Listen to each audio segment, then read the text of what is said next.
Om Shanti, good morning. Today, 27th December.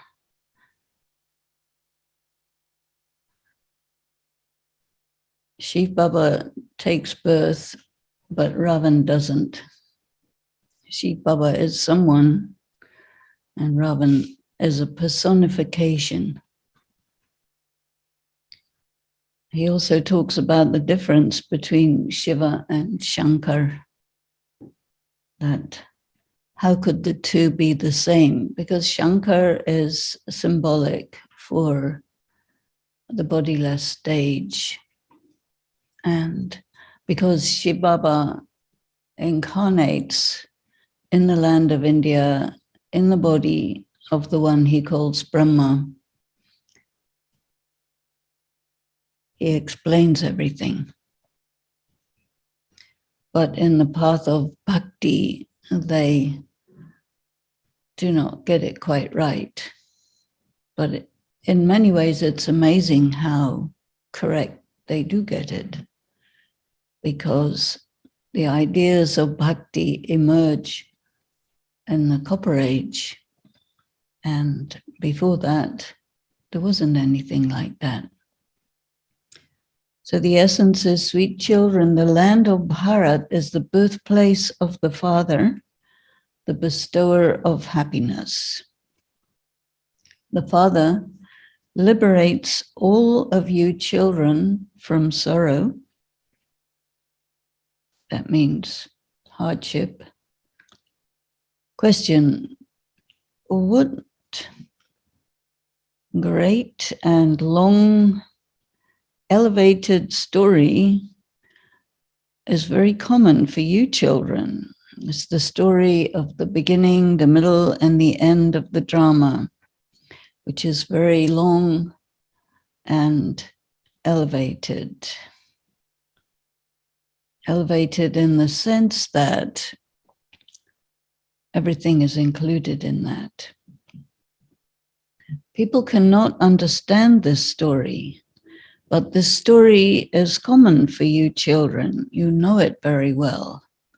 You know how the drama repeats identically and how the cycle of the ladder continues to turn. You know, there is an artist called M.C. Escher, and he has created staircases that keep going up, but they keep going round and round. And so there is something called the Mobius strip, which is also another version of something similar, where you just keep going and keep going, although the item itself is a single line.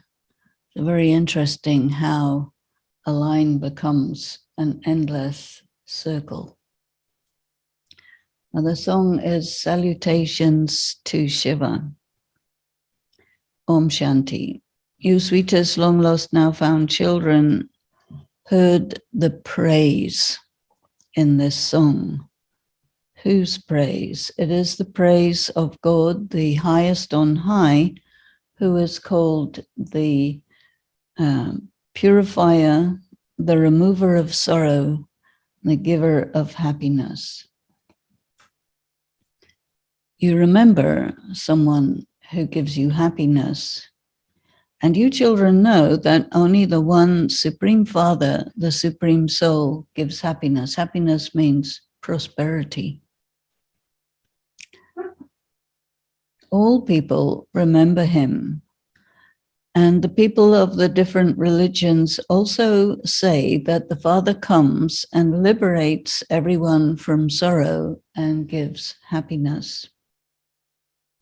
But they do not know how the Father gives you happiness, that is, prosperity. The new world becomes old, and then it is called the world of sorrow, hardship. The golden age will definitely come after the end of the Iron Age, and there is just one world. People do not know the cycle of this world at all. And this is why Baba asks, who took away your understanding? Actually, the Father is not the cause of hardship for anyone. The Father always gives happiness. So he teaches pure karma. And through that, you get benefit. You know that the birthplace of the one who gives happiness, prosperity, is Bharat. And the birthplace of the one who causes hardship is also Bharat. So actually, Ravan doesn't take birth, but this, what he symbolizes, begins. So although the people of Bharat celebrate the birth of Shiva, they do not understand.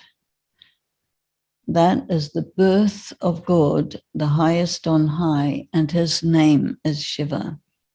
No one knows this. Then they burn the effigy of Ravan every year, but they do not know what is Ravan, or when did Ravan appear. Why do they burn the effigy of Ravan? They do not know any of this. And according to the plan of drama, they cannot know this. The Father explains, each one has their individual part, and it is the roles of people that are remembered. People have this understanding. Animals would not understand these things. At this time, the people of the world do not have this understanding. They do not know who is the remover of sorrow and the giver of happiness, prosperity, and who is the purifier. They do not know how they became impure, and they do not know how they will become pure. They call out the different names of God, but they do not understand the meaning. So the different names of God correspond to the things that he does, but they don't understand it. At this time, it is the path of devotion. You know, in all the different religions, there are long lists of the names of God. And so this list of the names corresponds to different things that God does. And so this is also useful to prove that God cannot be an energy or omnipresent or something like that, but actually has to be someone. So all these scriptures belong to the path of bhakti, and they do not contain the knowledge that brings about sadgati. They do speak about gyan, bhakti, and vairagya, but they don't know what that refers to. So gyan means the period of the golden age and silver age. Bhakti is the period of the copper age and iron age. And then the confluence age is vairagya, where you let go of everything. So they do know these phrases, but they don't know what they represent. They do not understand the meaning. Only the one Supreme Father, the Supreme Soul, is the ocean of knowledge, So surely he has to give knowledge. No one can know that he is something unless it is played out. So if he is called the ocean of knowledge, then he has to give it. Otherwise, he can't be called the ocean of knowledge. No one would get that idea to call him that. He is the Satguru and the bestower of Sadgati. And this is why people call out to him to come and save them from Durgati. So Sadgati is you go to the right place, and Durgati is you end up very far away from where you should be. So that's the Iron Age.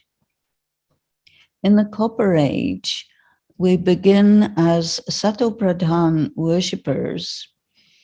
That means the worship of one alone, and then it multiplies. We continue to decline as we take rebirth. All people definitely descend the ladder. The names of Buddha and the other founders of religion are not referred to in the picture of the ladder. But if they were to be shown, it would also have to be shown how they also decline. They all go through the stages of Sato, Rajo, and Tamo.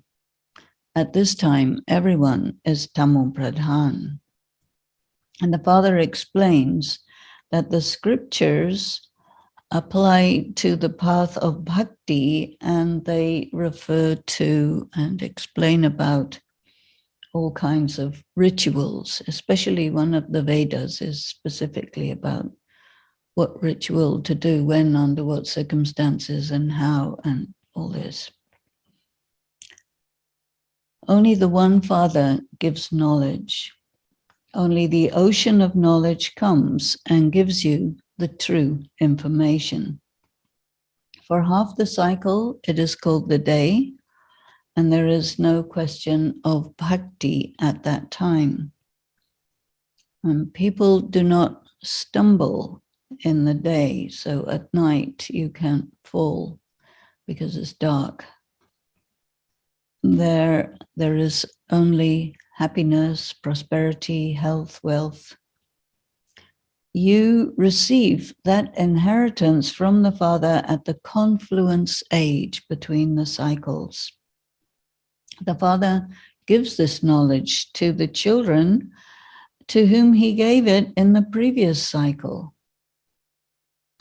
And he will continue to give it in this way every cycle.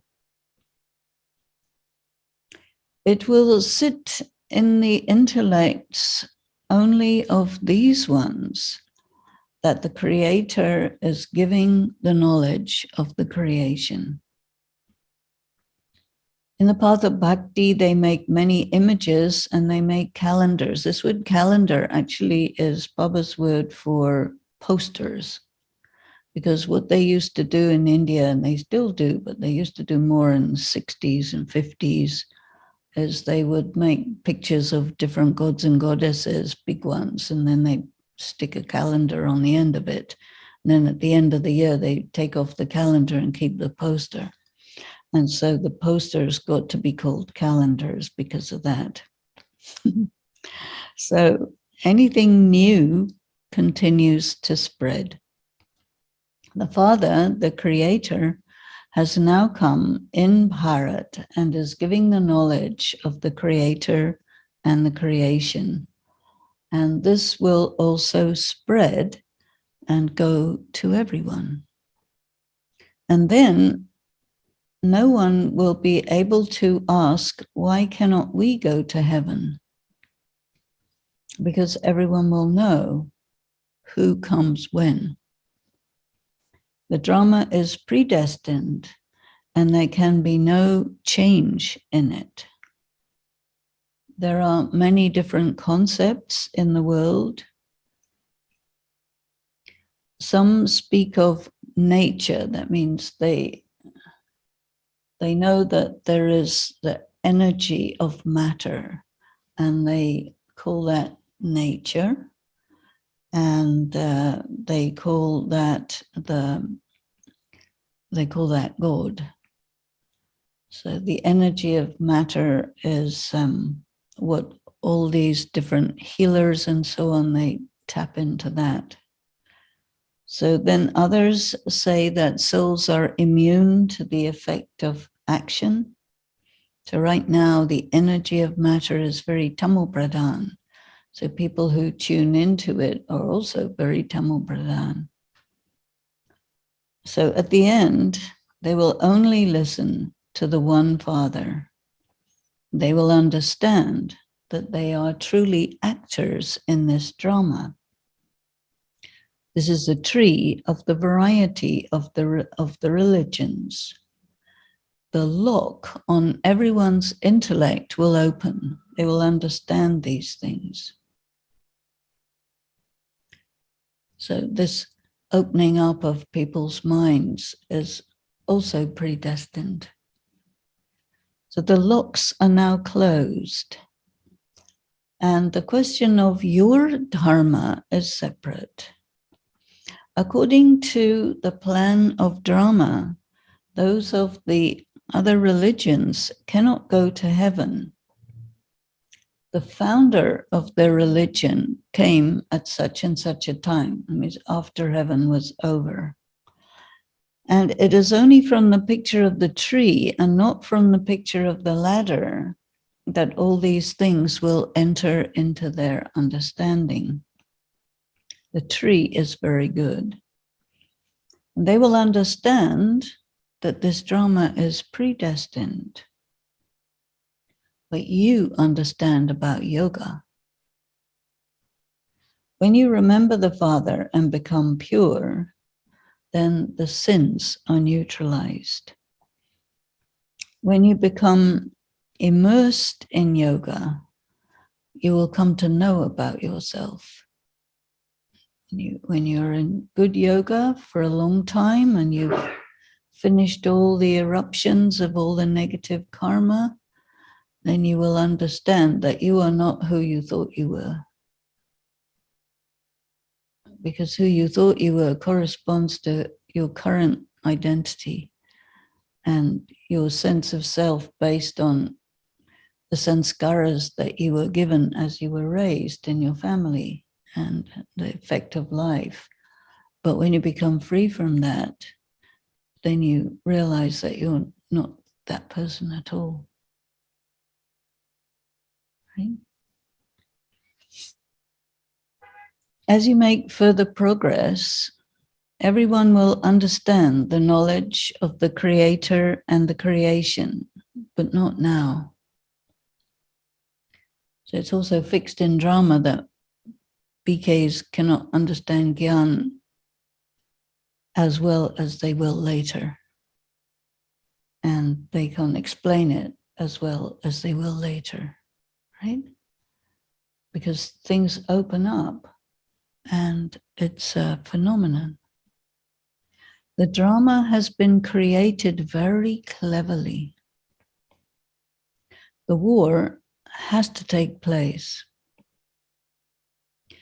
Now, at the moment, all over the internet, they're starting to talk about nuclear war and how many nuclear bombs there are and what happens and all these details, so you can find out. You now have the secrets of the drama in your intellects. When a new person comes, everything has to be explained from the beginning. But this is a very long story, a big story, and it is very elevated.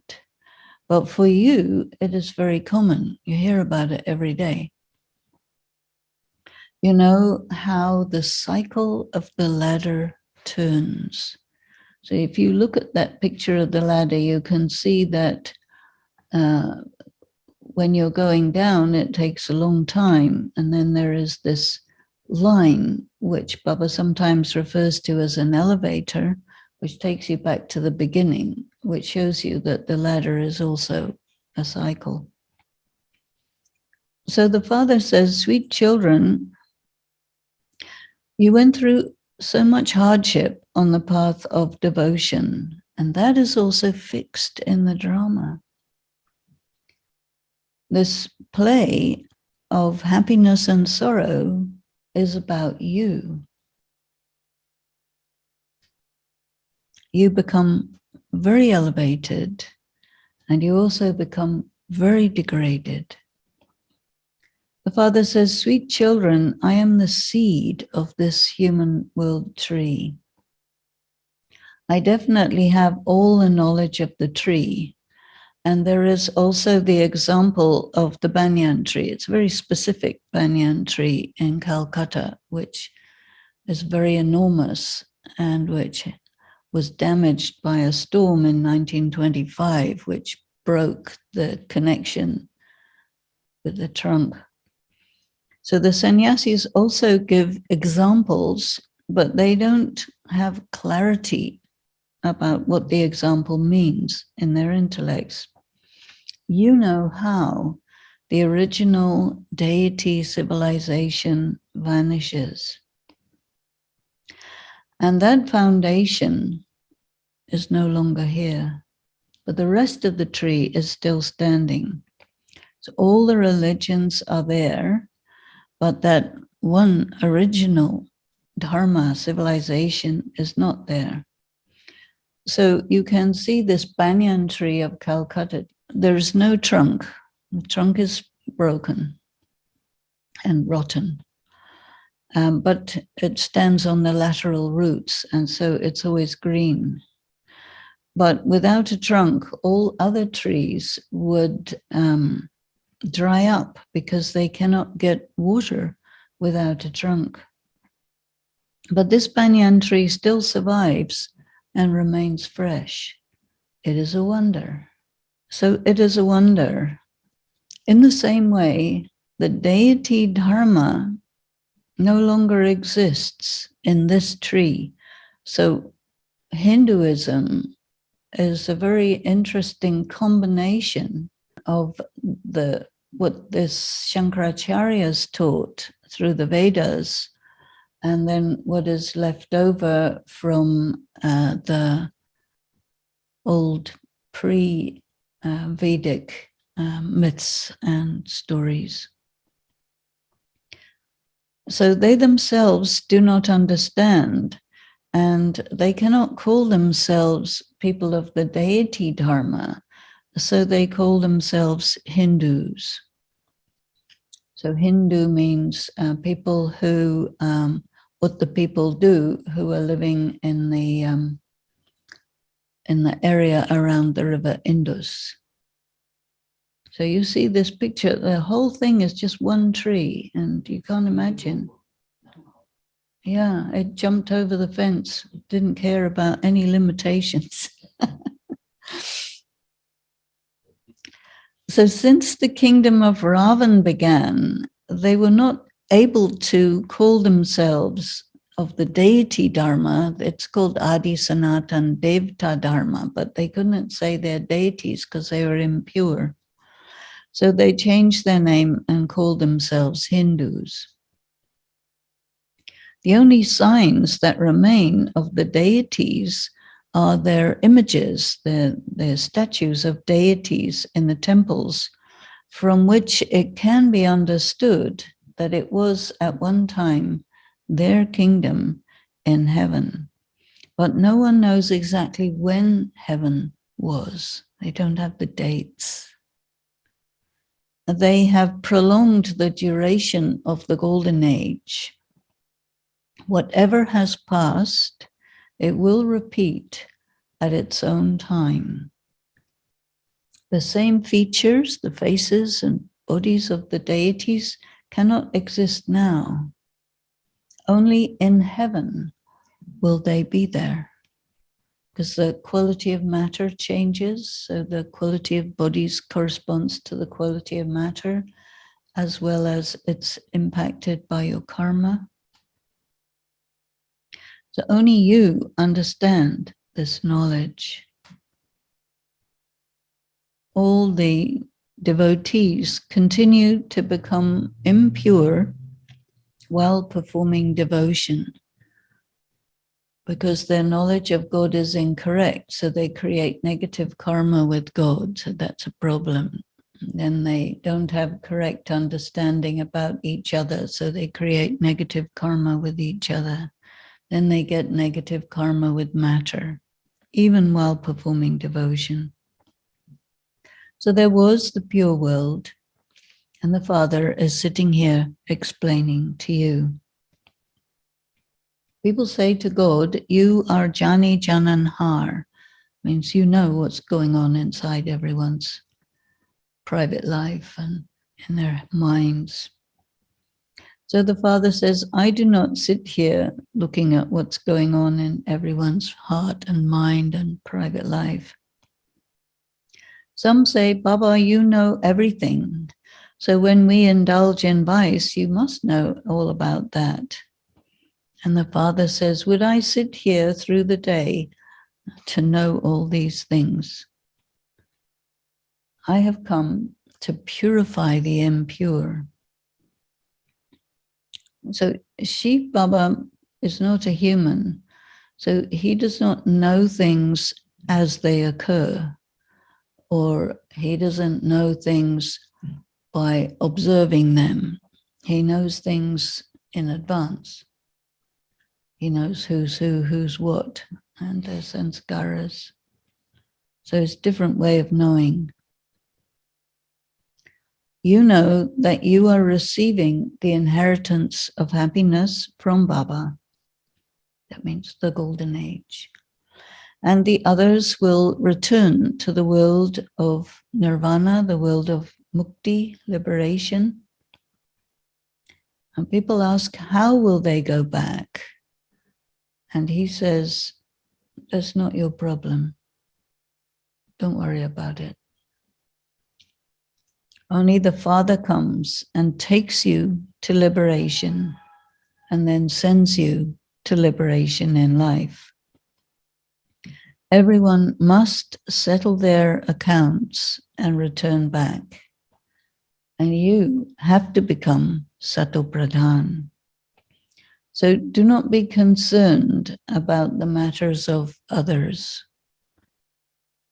Only the one Father makes everyone Sato Pradhan from Tamo Pradhan. You know, there are most people who are religiously inclined, and a very large proportion of BKs is concerned about helping people. And this is what Baba's referring to. This is God's job, not your job. Do your job, because if you try and do God's job, you will not be able to do your job. And anyway, you can't do God's job. So do your job, and then there'll be success. There cannot be any knowledge on the path of devotion. Now, the devotees speak of Gyan and Bhakti. So then ask them, for how long is the period of Gyan?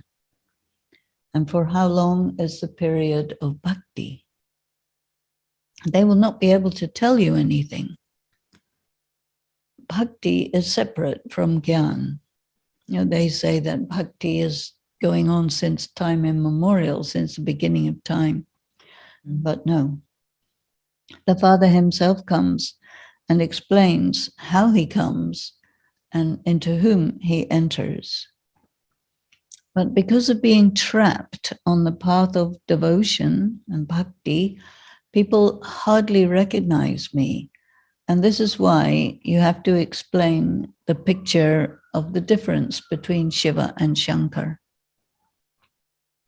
Because they have combined the two and said that Shiva and Shankar are one and the same.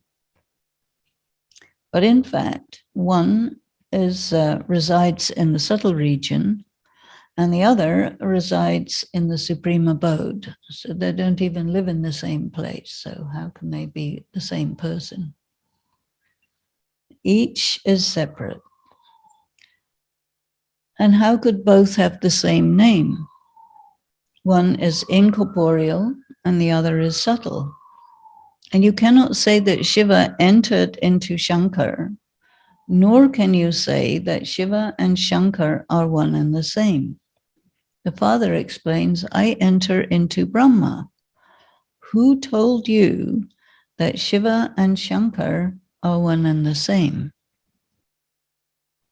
So there is somebody who came up with that idea. No one can call Shankar God the Father. Now, Shankar is famous for being the destroyer, and God is called the benefactor. So look what they have made, how they have made his image. So he's usually painted blue, and he has snakes around his neck, and he's meditating, and he doesn't have any clothes on. And sometimes they put a tiger skin on him, or sometimes he's sitting on a tiger skin. He has a little thing to lean on, and like that. And they also show him riding a bull. Now, no one at all would believe Shankar is God. Only Shiv Baba fulfills everyone's desires on the path of bhakti.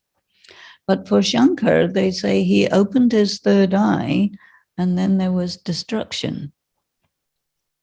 So that doesn't fulfill anybody's desires, right? And there are no snakes or bulls in the subtle region. These animals belong to the earth. But people have got such stone intellects, and they don't even understand that they are impure. So the Father says, I have come to uplift the sages, the sadhus and saints and sages. They do sadhana, the spiritual practice, and they do that, or tapasya, for the purpose of achieving something. So how can they then call themselves Shiva or God? He's the giver. He has everything. So he wouldn't do anything to achieve something. Shiva doesn't need to make any spiritual endeavor, do any tapasya or anything. But Shankar is doing tapasya. So the names of these people who tell these things are sannyasis. And so would God ever have to be a sannyasi? Or be a renunciate? Those who are renunciates, they wear saffron robes. Now, would God have to wear saffron clothes? He is the purifier. And he says, I even uplift those who wear those costumes. So according to the drama, each one plays his own part. And whatever people do on the path of bhakti, they don't understand anything. No one can achieve sadgati by studying the scriptures. Sadgati, achieving the right destination, is only received from the one true Father. So according to the drama, the scriptures are necessary. Look what they have written in the Gita. No one knows who spoke the Gita. So your main focus of attention is the Gita. The Gita is the jewel of the scriptures. No one knows who created the Gita, or when it was created, or what happened as a consequence of it. Whatever has been written in the Gita continues to repeat. That means the Great World War. We are not saying whether it's good or bad, but we do understand that it's included in the equipment of the path of devotion through which people continue to decline. And while taking the full cycle of 84 births, we descended, we declined. And when all the actors have declined, when they've all come down from the soul world and played their parts, the Father comes at the end to take everyone back. And this is why he is called the purifier and the bestower of salvation for all. And when he comes, he speaks the knowledge He tells the knowledge of the Creator and the beginning, the middle, and end of the creation. And the Father is now sitting here teaching you. Due to Maya, you forget this again and again. God teaches us and makes us into the masters of the world. So there should be great happiness. This knowledge will not be there in the golden age. And on the path of devotion, the same scriptures of bhakti will reappear. That role of bhakti has to be played for 2,500 years. You know the knowledge of the cycle, but people do not know the purifier. They do not know who makes them impure from pure either. Who, or you can say what, because we cannot say that anyone is responsible. These are personifications. They make toys and continue to play with them because they don't understand anything.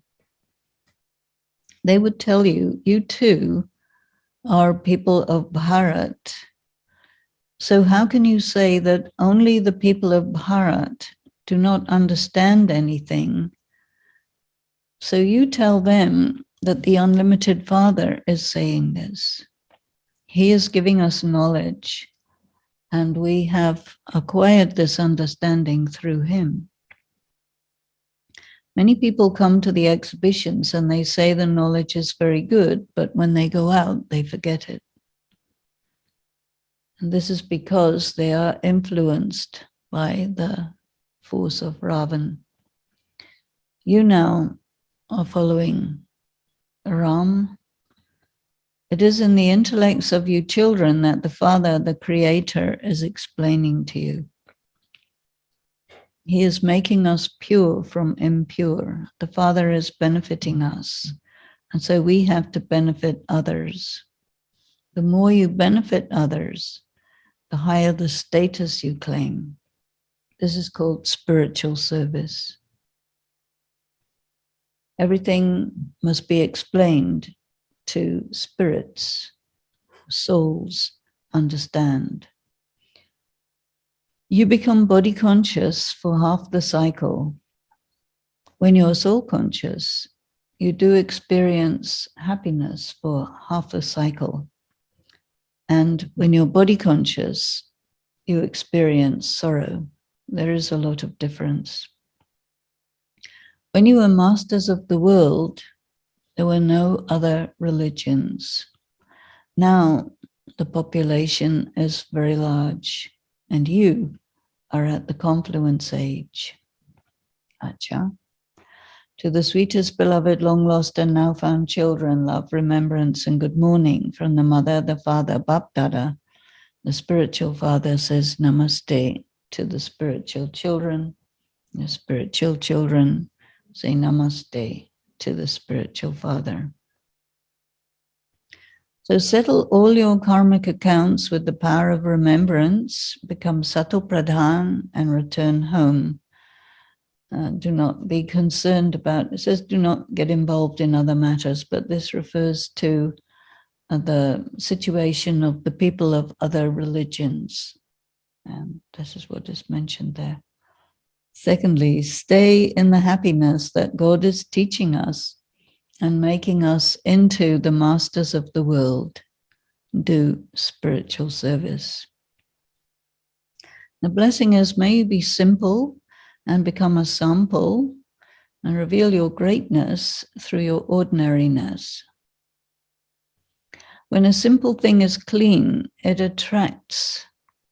In the same way, the thoughts of your mind, your relationships, interactions, your way of living, when they are simple and clean, you become a sample and you attract others. So simple means ordinary. Actually, it doesn't mean ordinary at all. Simple means simple, simple and ordinary. Sadharan doesn't mean ordinary. It means that you are not into luxury and decoration and all that. But ordinary doesn't mean that. Ordinary means you don't understand anything. So it's not a good word to use. So, but your greatness is revealed through your simplicity. And those who are, says here, not ordinary, it means people who are very worldly. They become a problem, which is true. Because they have different values. And the slogan is, when you say my Baba from your heart and your eyes, when you say my Baba from your heart, then the state of being unconscious, where you couldn't see anything because of Maya, these eyes that were closed because of being unconscious because of Maya, they will open. So you will see the reality of what's going on. Baba's language is extremely poetic, and it has a lot of meaning, multiple layers of meaning. And if you translate it in that way, you become progressively more religious in a rather simplistic manner. Which means that the kind of people who will go for it wouldn't understand too much. So, but actually, Raj Yoga is very, very deep. And it's very interesting that, you know, who can become a Raj Yogi is someone who has developed over 5,000 years. So very, very ancient people who are used to the civilization of paradise and who developed many, many ways to find out what is really truth over the 2,500 years of bhakti. And as you got more and more people coming down from the soul world, the quality of those souls is less deep, and they don't have the experience of paradise. They don't have the experience of the contrast of soul consciousness and body consciousness. And then the overwhelming majority of people who, like half the world population, has arrived in the last 60, 70 years. So that's a large number of people with almost no experience of life on earth. Very, very superficial, very body conscious, chaotic, noisy, troublesome, violent, and shallow. And so it's like that. So this has influenced the atmosphere. And then the question arises, I think, in many people who study Raj Yoga, that what is this and what are we supposed to do with this? So one thing is you're making your own personal progress because you understand who you are. There are very, very few souls who are this kind, real Raj Yogis. But Baba has said you have to make this knowledge available to the whole world. And so then what would be your angle on that? I mean, one angle is to make it really simple so that people who are uneducated and very body conscious could get something from it maybe that'll work, maybe it won't work. So that's one angle on it. But then you have to see for yourself what you think, what you feel, because now there are so many different angles on what is service, so many different angles on what is the right thing to do, so many different angles on what Raj Yoga really is. So you have to think. And so it's a question. Do we have any questions? Okay, why Baba says knowledge, devotion, and disinterest? This is not Baba who's saying it. He's quoting something that is said in bhakti. So Hindu bhakti, like most of the religions, is made up of a huge amount of quotations. And these are like sayings, aphorisms that form the main underpinning of the religion, whatever it is, whichever religion, they operate like that. Because what you do to teach people religion is you teach them these little aphorisms. And then when they've got a big collection of aphorisms, then they think that they have the religion, they know the religion. So this is, you can say, general public would know that. And Baba also picks specific aphorisms that refer to what he's talking about. Because the way that he teaches is he's teaching people who don't understand, who don't know how to think, who don't know how to process information, who don't know how to analyze, who only know how to learn something by heart, and who have blind faith, and who don't know that what they believe is incoherent. And so it's really difficult for God to communicate to people whose condition is like this, a condition of the intellect. And so his way is to go with these aphorisms that they know, that they believe in implicitly, and that they don't understand. And so they all know there's Gyan, Bhakti, and Vairagya. So they already accepted that. And then he says, okay, you know there's Gyan, Bhakti, and Vairagya. What is that? And then he makes them, he forces them to admit that they don't know what they're talking about. And then he says, shall I tell you what it means? And then some of them say, yes. And so he says, okay, put that aphorism on these images that he gives.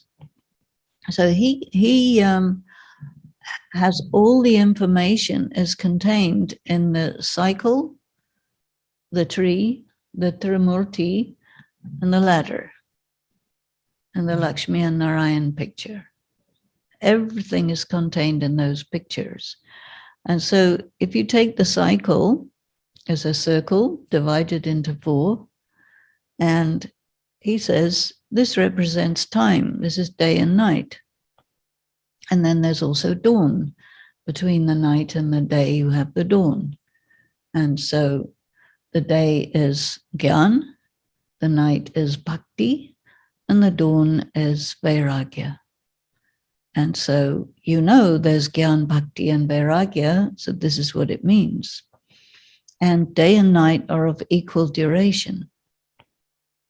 So in Bhakti, they say heaven was thousands and billions and gazillions of years ago, and it was very, very long. And hell is now just starting, and it has 40,000 years to go. And where did they get this idea from? It was created during the last 1,000 years in the Vedantic India, Vedic India. And so they hear these things from the gurus. And the gurus will give lectures in which they make declarations, and they will declare such and such a statement many times. And so it goes into the devotees. So when they leave the lecture, they remember these declarations or slogans, but they don't know what they mean. But they've heard it so many times that they've absorbed it, and then they start to quote it. And they don't even know that they don't know what they're talking about. And then if any bright spark says, "What are you talking about?" they say, "Don't ask questions. That's disrespectful." You see. And so that's the system. So you can understand that for God to come and teach the humans is not an easy thing. And there's so many different types, and so few are actual deity souls, and not just what he calls the subjects, but deity souls who are the kings. How many kings do you need? Not too many, right? And so these are the ones who will understand Gyan properly. You don't know how many, but what he does tell us is, look, there's 8 who understand really properly. Then there's 108 who understand pretty well. And there's 16,108 who understand adequately. And there's 900,000 who get it to some extent. And then all the rest not. So that's very, very small. And then when you have a class, a BK class, and you have somebody reading the Murli, the people do not have the capacity for concentration. Some people, they learn how to concentrate from the angle of repeating what they hear. So some people have learned that quite well. But I did not encounter very many at all who could process the ideas. And the best one of all is Dadi Janki, and then Dadi Gulzar, very good, but she didn't often speak at that level. And most of the Dadis, when I was living in India, I had to do tricks to get them to believe that the people I wanted them to talk to were intelligent enough to understand things at a higher level. And otherwise, they would drop down to talk to people as if they're uneducated villagers. And I don't quite know why that was the way they were, but the overwhelming majority of BKs in India are like that. And then you have some who are bright, but there's what Jagdish Bai spoke of as intellectual consciousness as opposed to spiritual consciousness. So these people, a so-called intellectual consciousness, would mix up bhakti and gyan and call it gyan. And then there's quite a lot of Westerners who do that too. And so what you end up with is lots of different levels of gyan, we can say. And then the question arises, okay, at what level do you want to do this?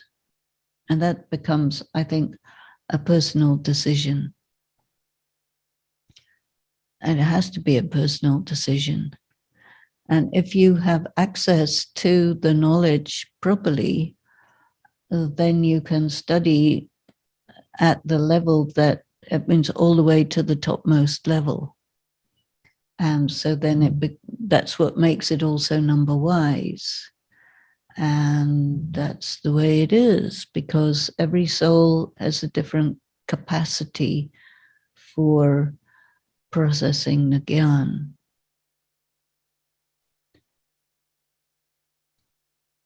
Yeah. But it's intriguing, no?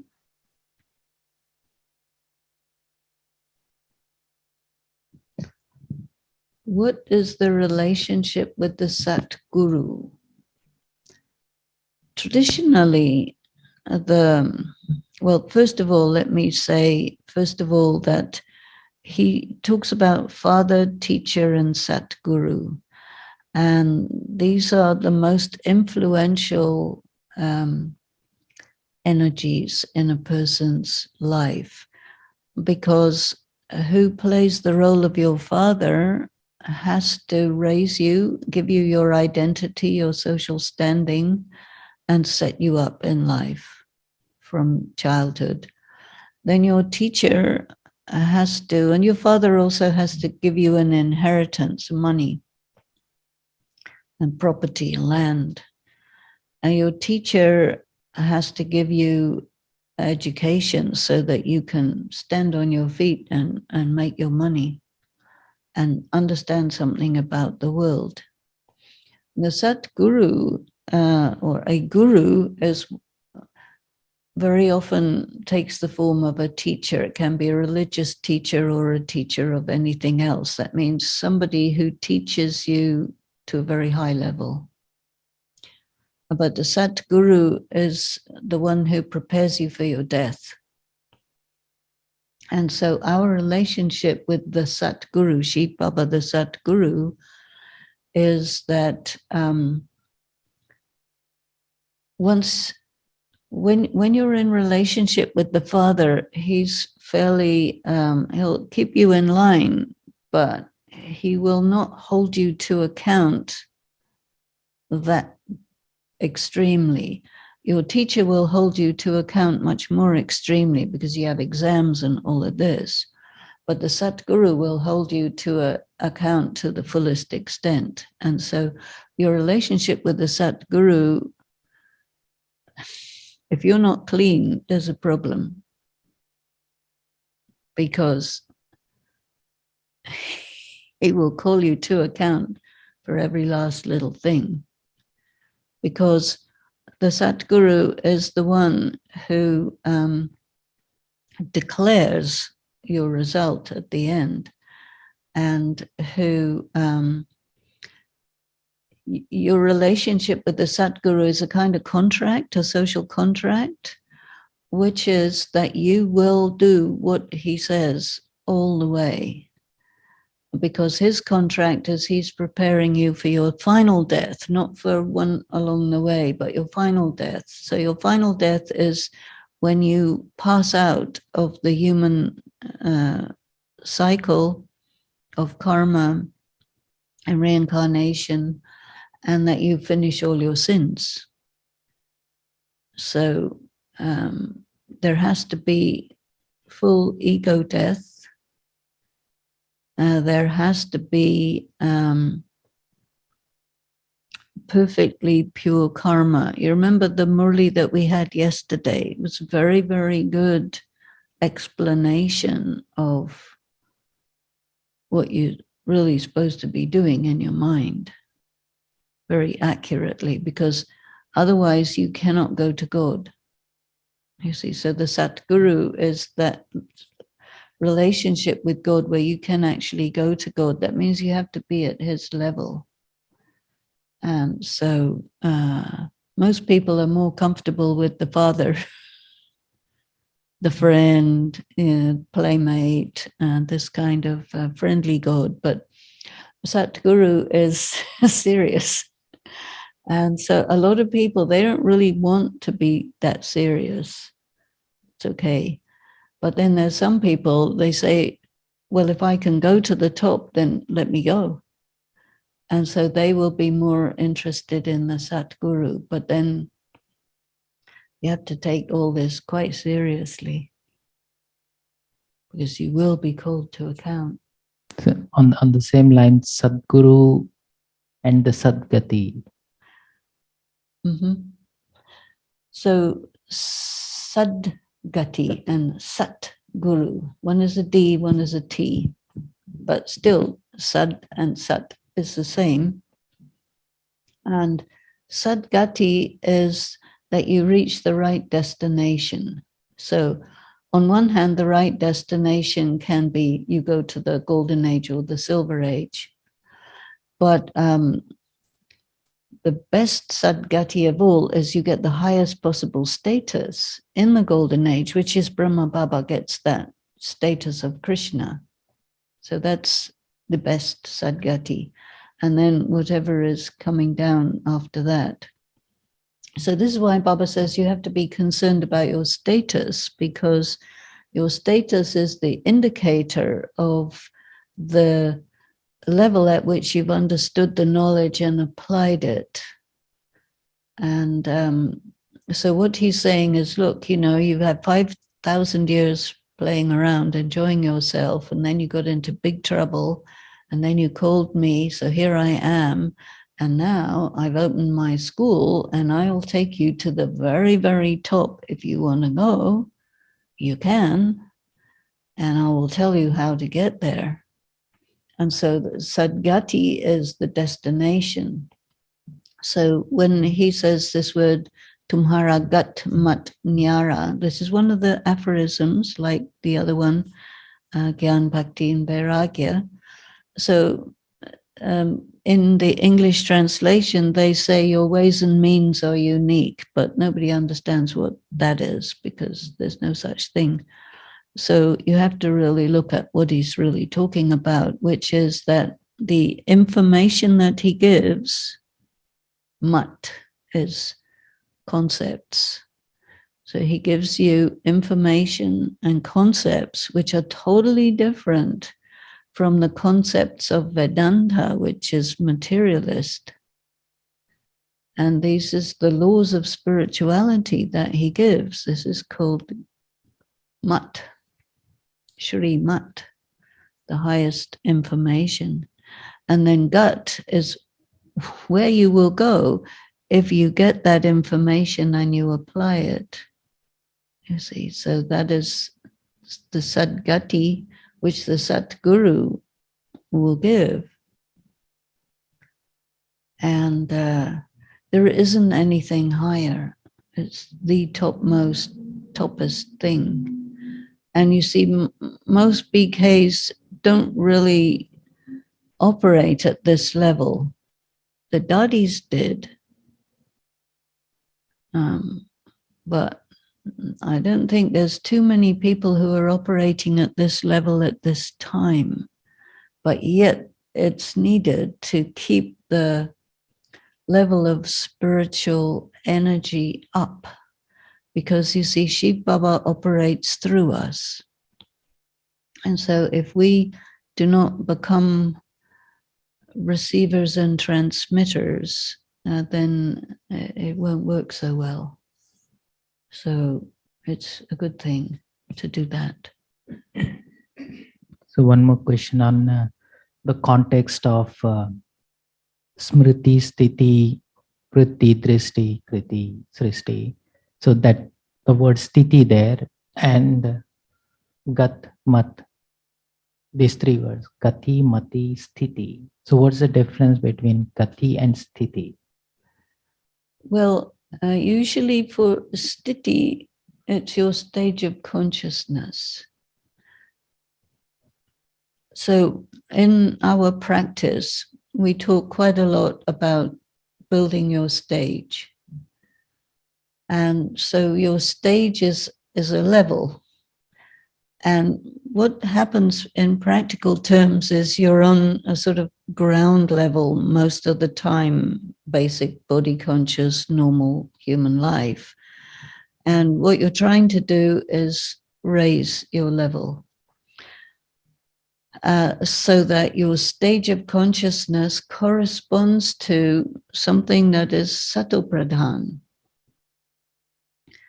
And you can go there for a second or two and then come back down again. And so the idea is you go there and you increase the amount of time that you spend there.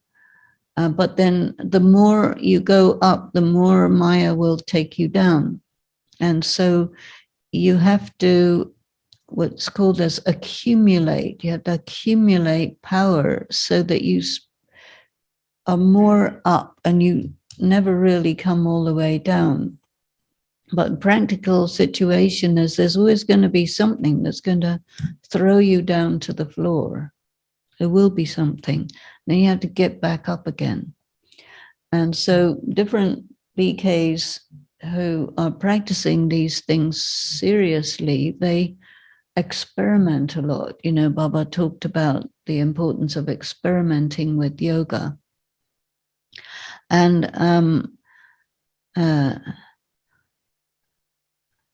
one problem is that people don't really know what meditation is. And so then they try various things, but they never really get off the ground, but they do please themselves. So getting off the ground is you go into a different vibration, which other serious yogis can recognize if you're in it or if you're not in it. And it creates a very powerful vibration. So why you go to Madhuban is because that vibration is there. But when you have like too many people in Madhuban, then they wreck it. And so what we would do in Madhuban is, there's a certain period of time when all these tourists come and they invade the whole thing like a tsunami of who knows what. And they go everywhere like water, everywhere.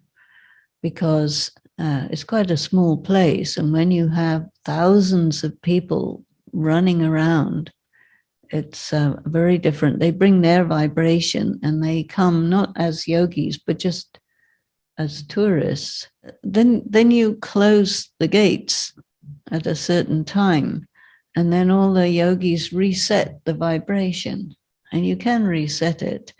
But if on a daily basis you break it, reset it, break it, reset it, and eventually you'll say, is that what we want to be doing? And Baba has predicted that a time will come when everything becomes really very strict. He calls it strict, that only real yogis can go there, because a time will come when you really need to bring that atmosphere to a very, very high energy level. So your stage, your sthiti, is this setting of yourself to get to that high energy level and stay there. And so you build your stage by a combination of your study, your meditation practice, your development of being able to manage living in a gathering of people where there's lots of karmic accounts, lots of clash of values, lots of different vibrations, and. So you become solid, you see, because you have to be very resilient to all the things that try to pull you down from inside and outside and upside and downside and everywhere, so that you're really going against the trend of the world, which is taking people down. So your sthiti is going up and up and up and holding it so that nothing can pull you down. The drama, the story has always existed and repeats. First of all, there's no chance that newcomers can understand this, because even the old ones take forever to get it.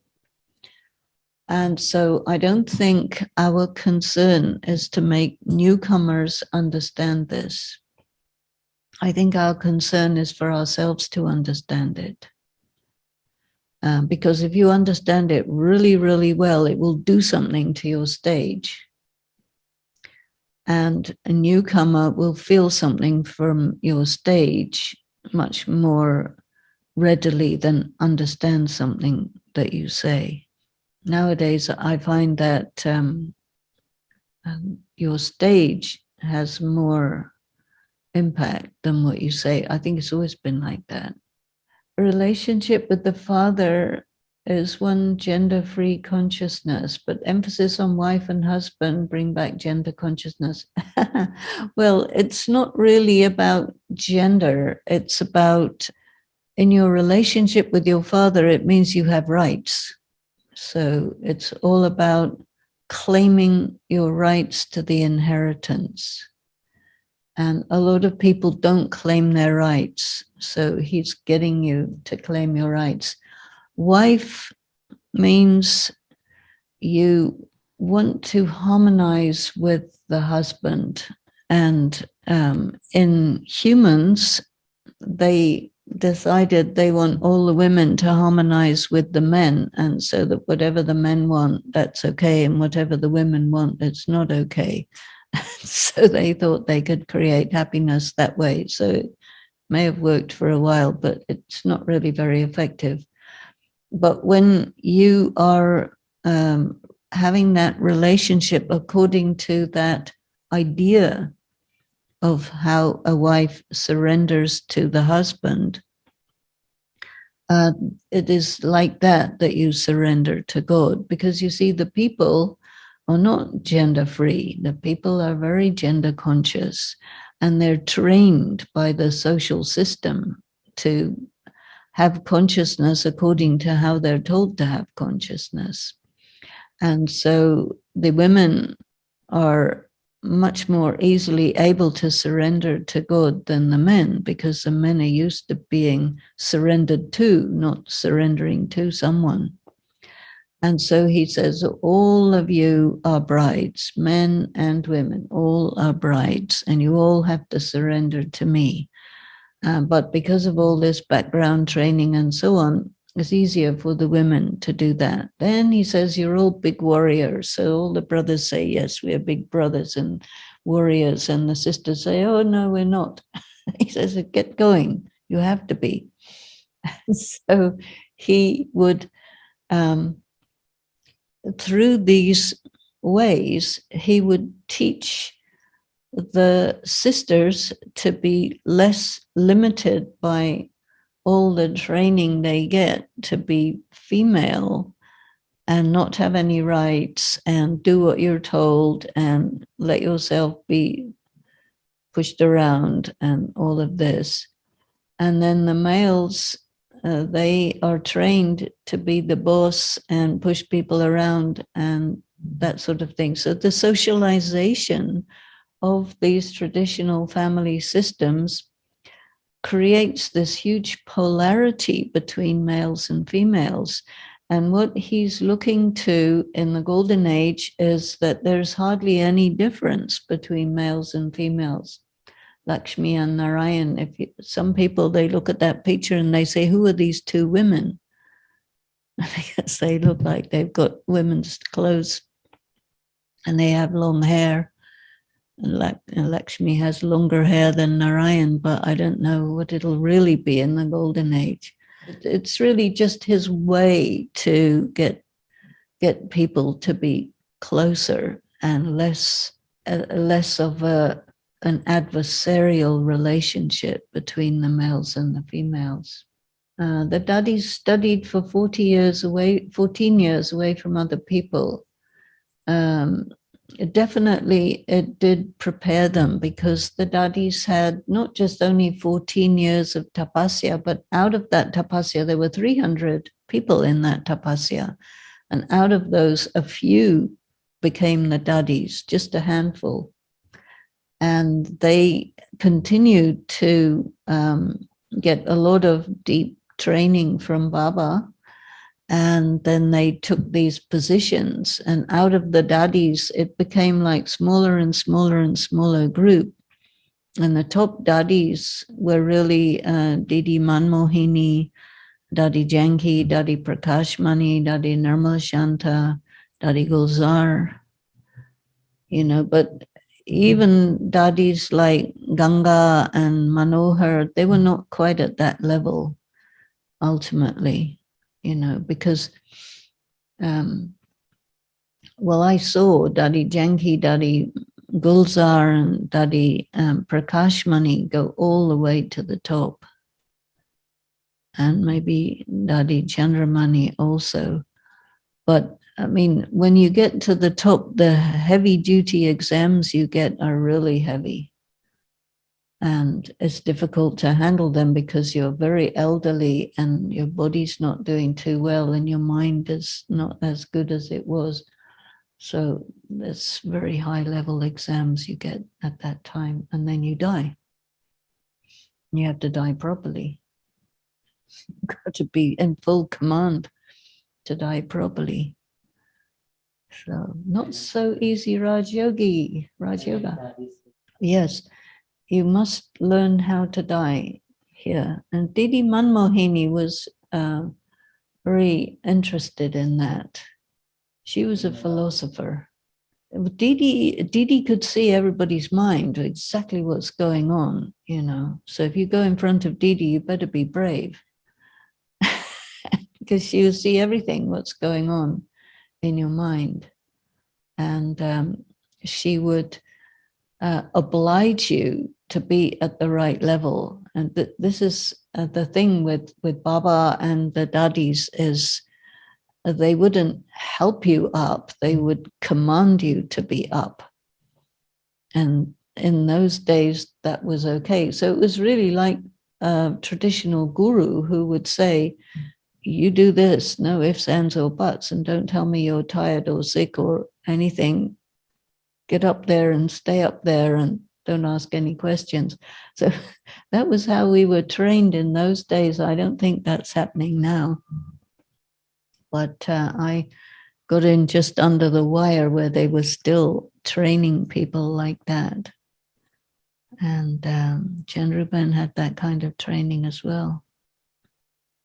Dadi Janki was the trainer, Dadi Janki, Dadi Chandramani especially.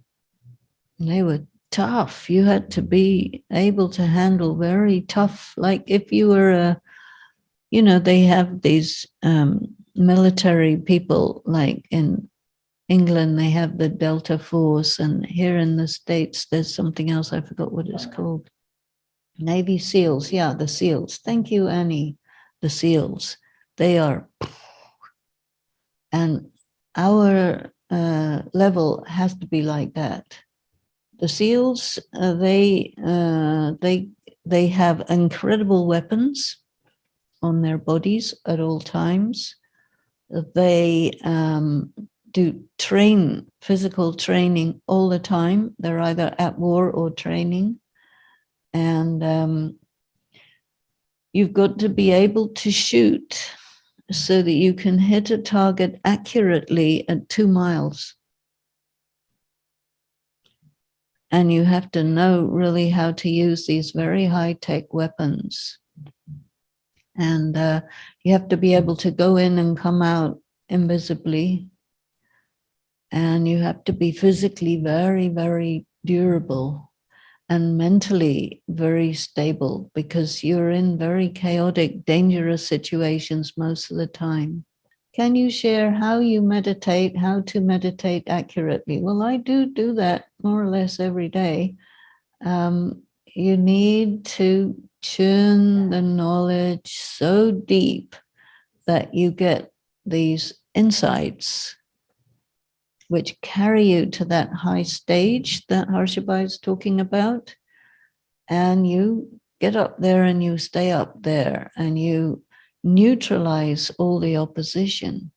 In BKs, there are all sorts of different people because Baba's making a civilization. So you need all kinds to make a world.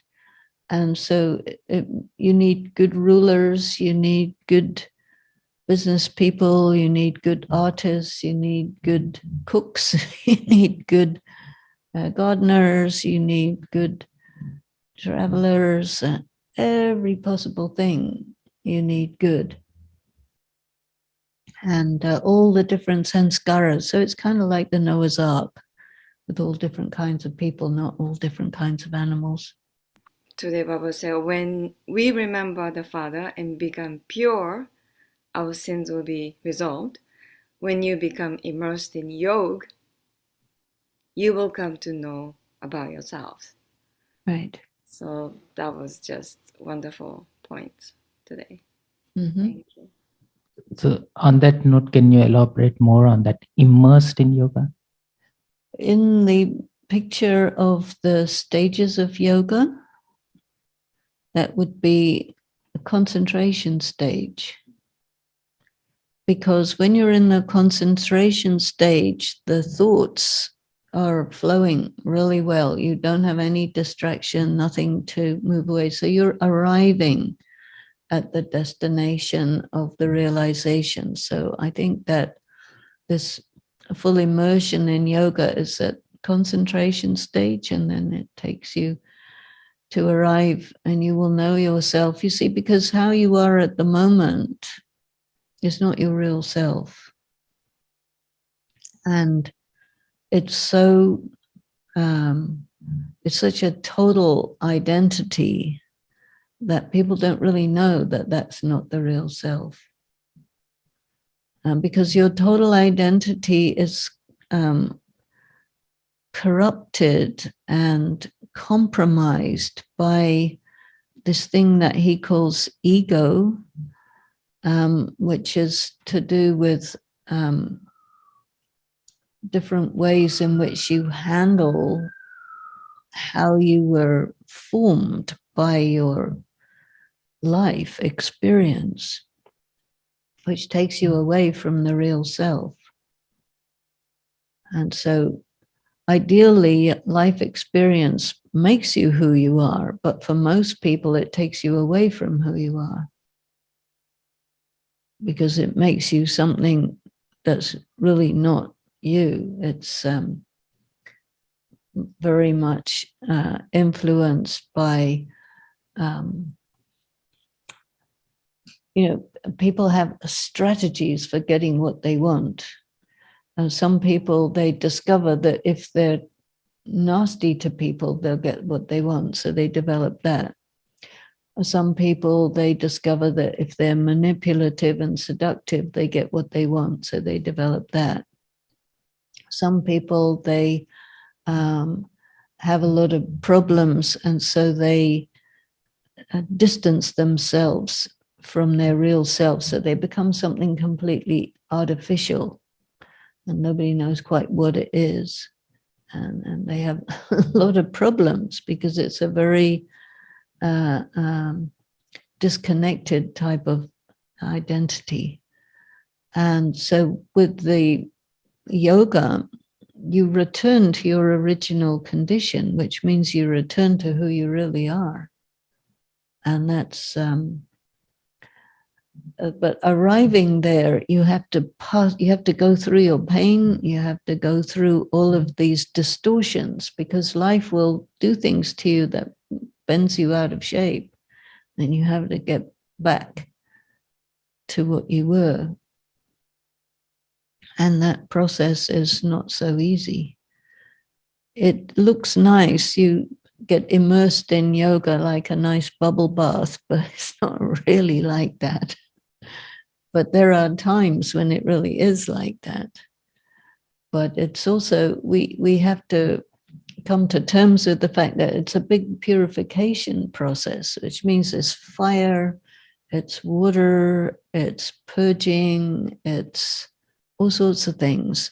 And every so often it's ecstasy, and every so often it's agony. And every so often it's like flat, nothing's happening.